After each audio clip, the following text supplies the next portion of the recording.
Today on Local Matters, we go on the local scene to the Manomet Science Fest, visit with artist Jessie Fries, and talk about what's good and good to know in our community. I'm Elizabeth Shanahan-Jewett. Let's get started.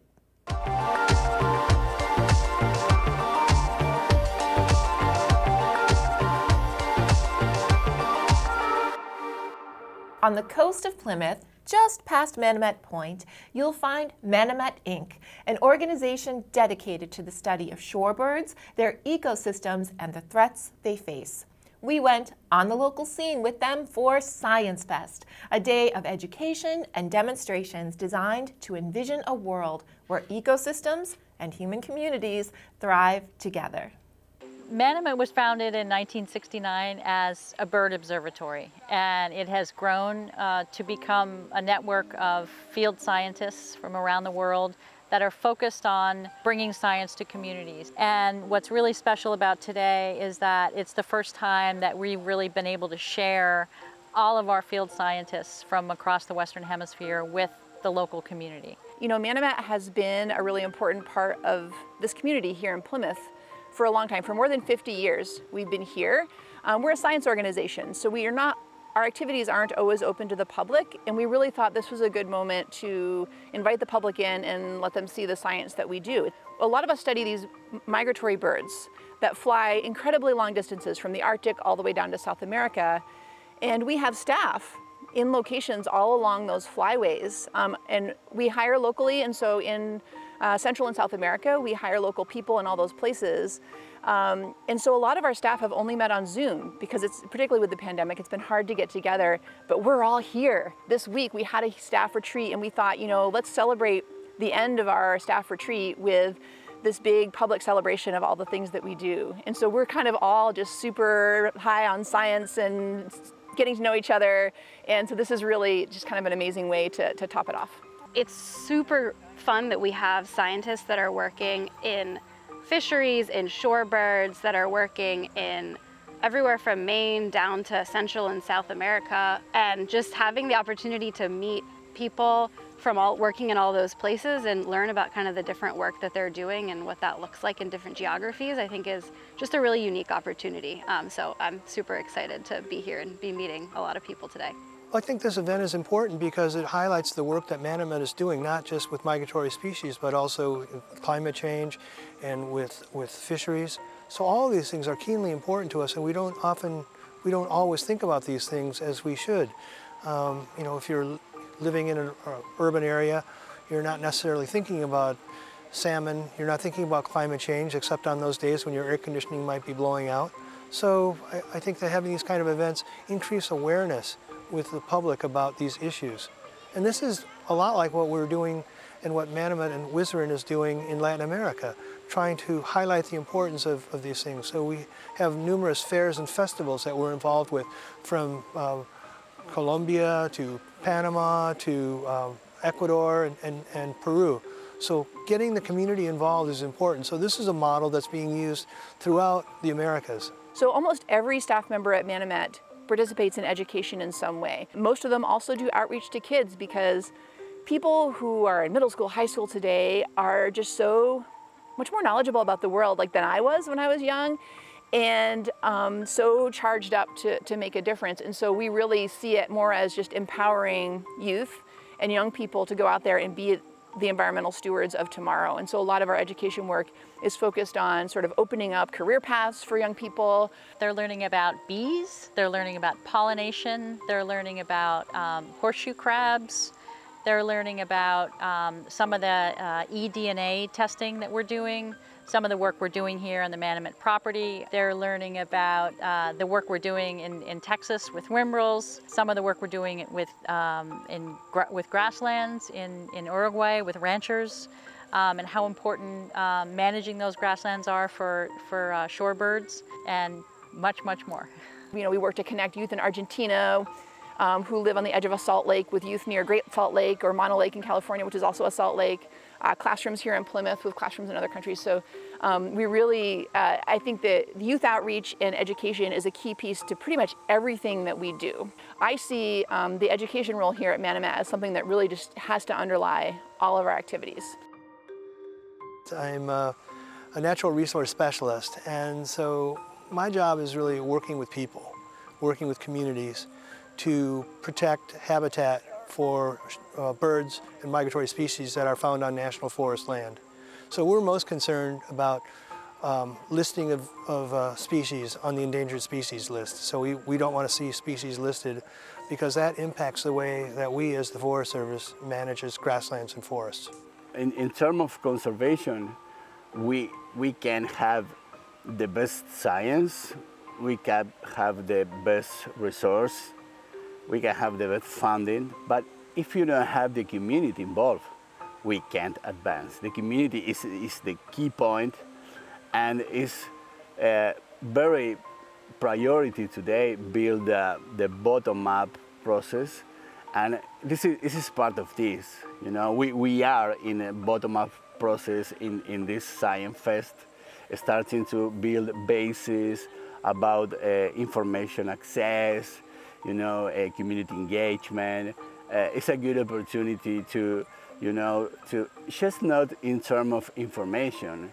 It's more than this. I think it's a human dimension, it's human connections, it's energy connections. We need to recover our relationship with the nature.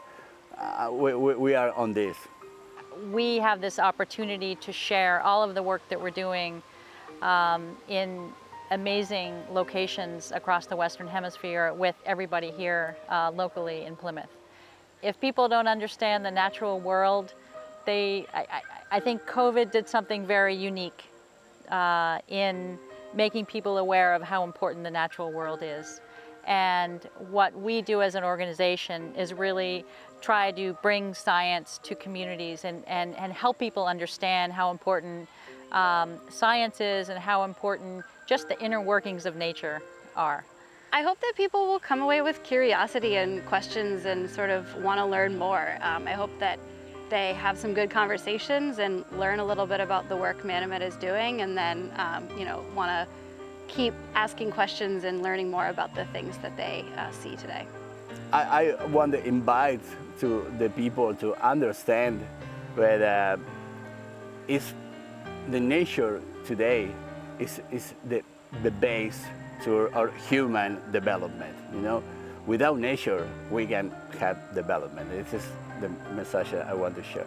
It's a really rare chance for them to meet not just the people based here like me, but the staff that are coming from all over. And so I hope this becomes a repeated event. We're not going to fly everyone up here every single year, but I'm really excited about this as sort of the opening of a closer relationship with just the public in the town and people having a clearer view of what we're doing here.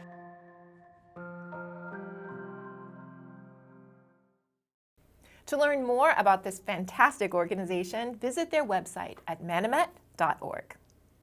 Have you been wanting to try something new or maybe stretch your onstage performance boundaries? Then Acting Camp at the Duxbury Senior Center may be for you. Hosted by Sheila Kelleher, this week-long session will cover breathwork, voice lessons, script analysis, and more, ending with a showcase performance. The class will be held the week of October 3rd. Reserve your spotlight at duxburyseniorcenter.org. On Saturday, October 1st, experience music and art plus heart at Glintfest on the Cordage Park Marina in Plymouth. This year's event features headliners the Duppy Conquerors, along with local artists Third Left, Haley Sabella, and more, as well as food trucks, a beer garden, and local artisans. Proceeds benefit the Joshua Glynn Memorial Foundation, furthering Joshua's mission of sharing love through music education. Visit the Glintfest Eventbrite page to get your tickets. Aspiring writers grades 3 through 6 are invited to join author Erin Petty for the writing workshop, The Peculiar Haunting of You, at the Pembroke Public Library. You'll workshop stories that are a little spooky and a lot sweet, while learning writing techniques that will open up your imagination and hone your skills.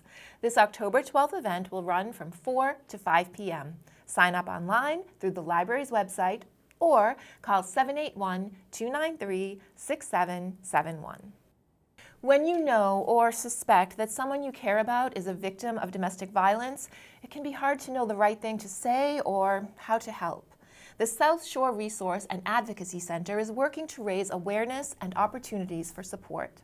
On October 1st, from 12 to 3 p.m., visit the Plymouth Public Library front lawn for the center's Family Field Day, when there will be activities, raffles, food, community, and more.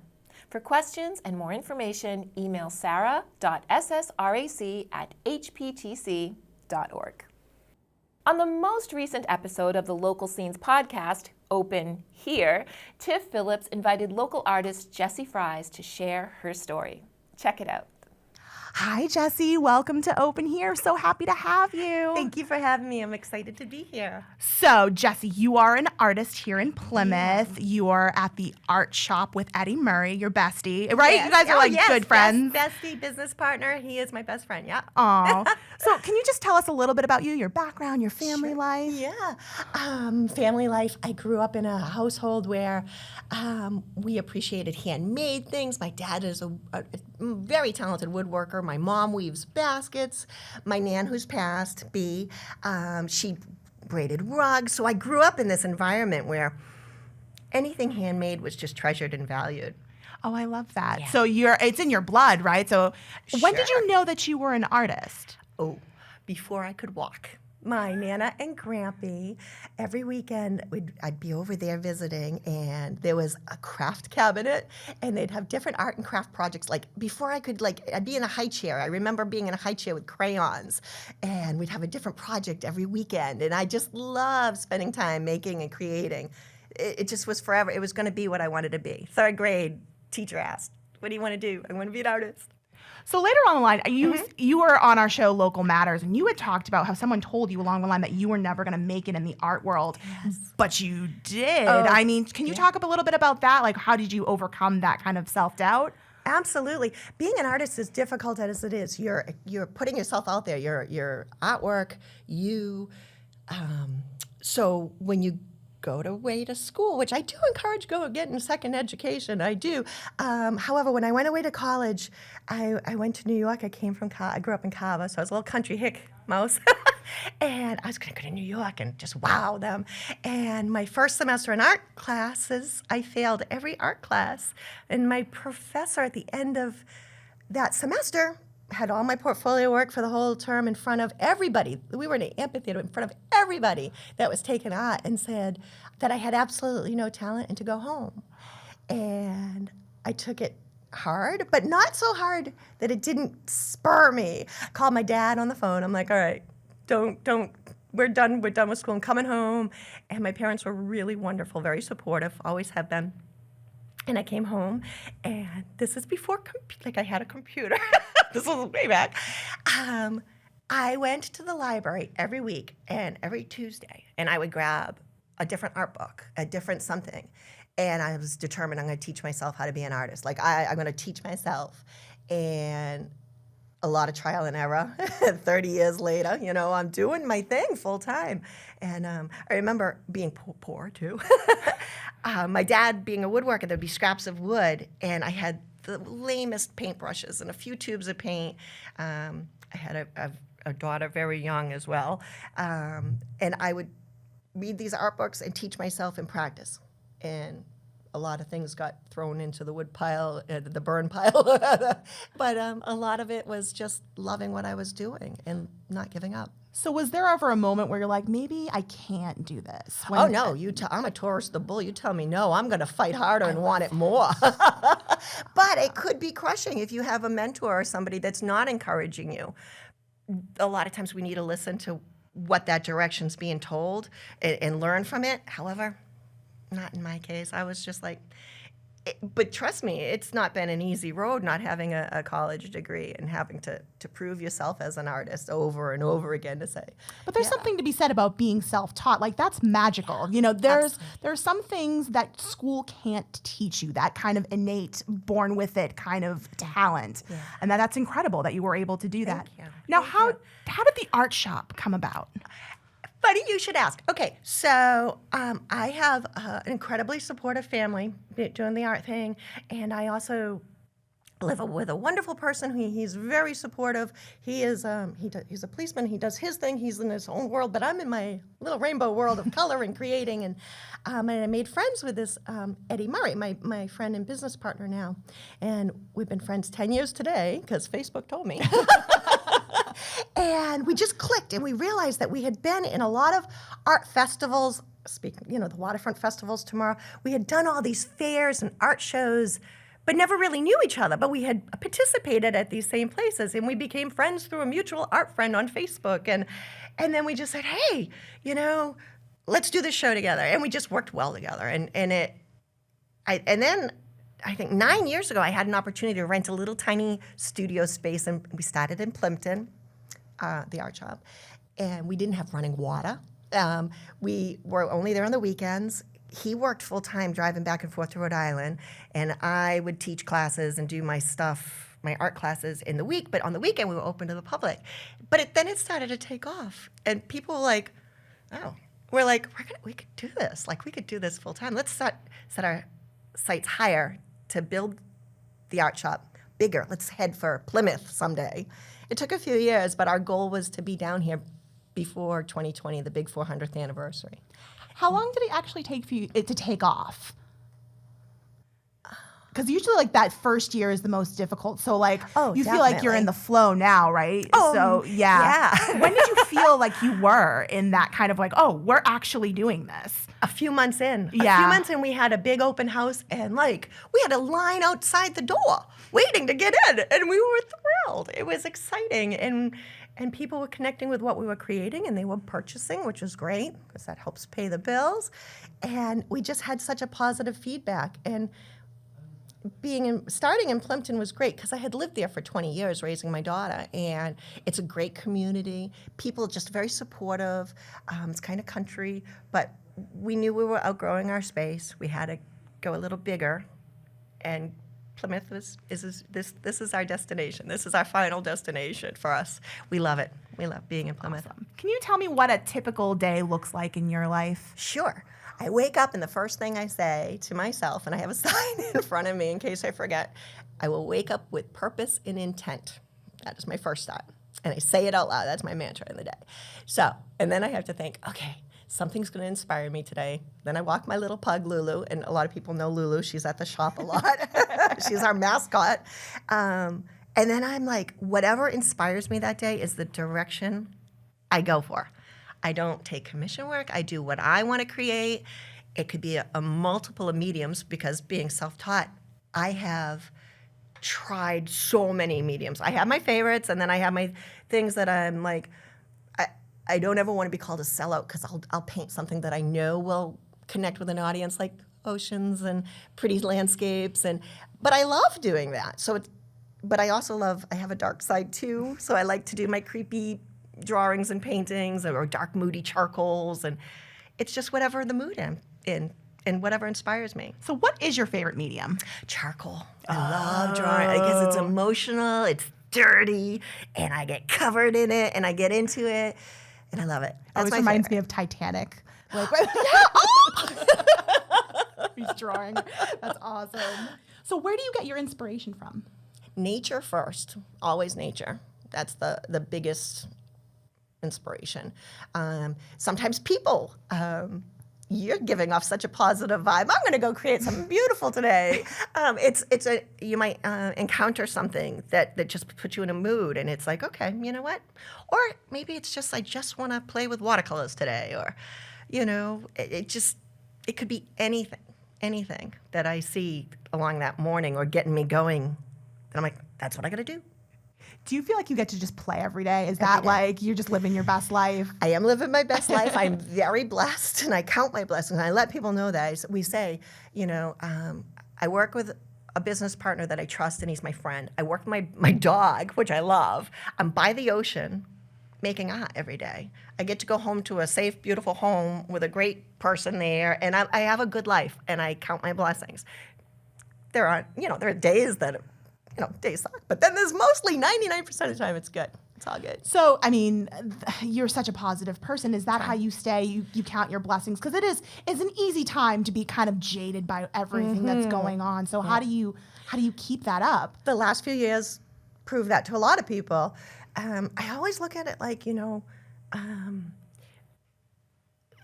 good and the bad with COVID for me was I had artwork to channel when we were in lockdown in our house. I had something creative and positive that I could work. And there were times that I painted dark pieces because we were so unsure of what was happening in the world.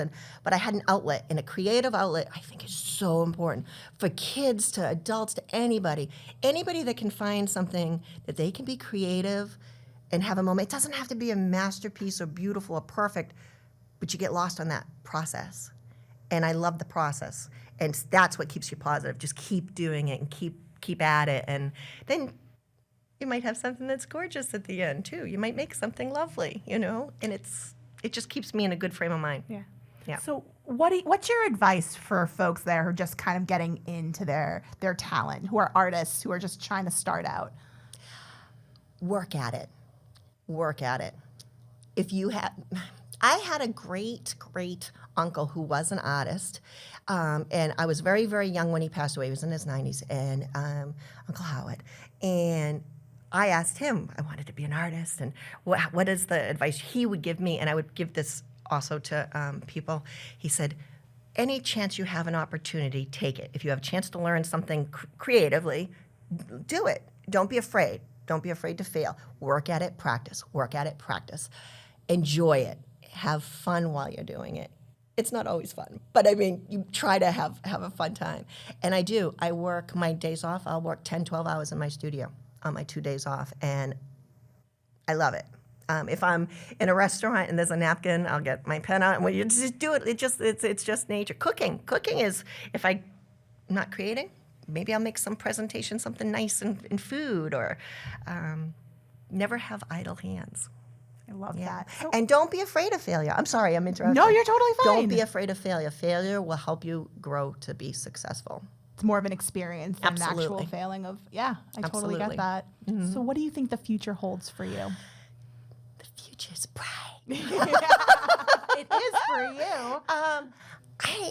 I'm going to continue living a good life and making art and pushing myself and challenging myself creatively. Like, there might be something I want to tackle or learn that I'm unsure of, but I'm going to keep practicing and doing more.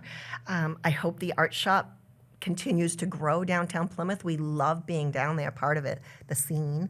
I don't know. I have a lot right now that I just want more of it. I'm being selfish. I want more of what I have. It's not selfish. That's just living your dream, and that's Thank you. amazing. Jessie, thank you so much for being here today. Thank You you. are It's been an such a honor. ray of sunshine, and I think you're inspiration to a lot of folks out there who need to follow their dreams. So thank you so much. Thank you so much. Jessie is inspired and inspiring. Check out the art shop in downtown Plymouth to see Jessie and Eddie's inspiration come to life in the form of original artwork and handcrafted jewelry.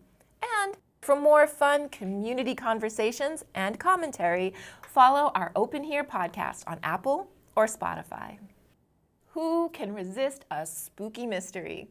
Young ghost hunters won't want to miss Mysteries on the Move, the case of the haunted hotel at the Kingston Public Library. Detectives aged 11 to 16 will work together to solve puzzles and decipher codes to discover who is haunting a Parisian hotel. If you're feeling brave, register through the Kingston Public Library's website. Mental health disorders don't just affect the individual, but family and loved ones who want to ensure their future needs are met. The Plymouth Area National Alliance on Mental Illness and the Plymouth Department of Mental Health are hosting a community conversation event to help. A family's biggest worry, fundamental planning for a surviving loved one with a mental health condition, will be held at the Plymouth Public Library on Thursday, September 22nd. This event is free and all are welcome to attend. Our knowledge about health and wellness are advancing so rapidly, there's always something new to learn. On Saturday, September 24th from 10 to 1 p.m. at the Plymouth Public Library, connect with area wellness providers and participate in screenings at the Plymouth Area Health, Wellness, and Service Fair. Bring the family. There will also be activities and games for the kids. Visit the events calendar on the library's website to learn more. There is fungus among us, and they are not just for pizza toppings. Join Jenna Harris of Essex Forays for a guided mushroom walk at the Weir River Farm in Hingham. You'll get a close-up look and lots of information about some of the amazing fungi that grows along the trails surrounding the 75-acre farm. This Saturday, September 24th tour will begin at 10 a.m. and will last about 2 hours. Pre-registration is required for this rain or shine event. Visit the trustees' website at thetrustees.org to register. September 24th through the 30th is Climate Preparedness Week, and this year's official theme is The Planet's Health and Yours, Facing the Invisible Impacts of Climate Change. Join author Paige Najim at the Duxbury Free Library on September 28th from 6:30 to 7:30 for a talk about this fundamental issue of our time. Najim is the co-author of the Carbon Almanac, which establishes the need for agreement, facts, and collective action. To register, visit the library's website. And to see more from the local scene about what's good and good to know in our community, follow us on YouTube and social media at The Local Scene by PACTV. That wraps this episode of Local Matters. From all of us at PACTV, thank you for watching.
Thank you for watching. We are grateful for your attention.